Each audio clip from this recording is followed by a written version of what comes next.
อันดีที่พ่อที่แม่ได้เห็นลูกสลายลูกจะมาบวช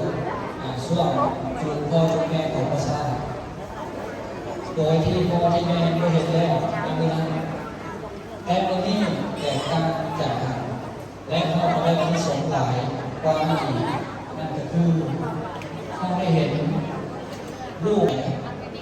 อันนี้เป็นภาพภาคภูมิใจของลูกผู้เป็นแม่คือกัน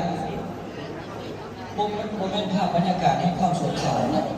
เป็นภาพบรรยากาศให้ความปลื้มปิติยินดีในใจความดีใจของพ่อของแม่นี่โอ้ยเด่นผ่านลงลูกเนาะ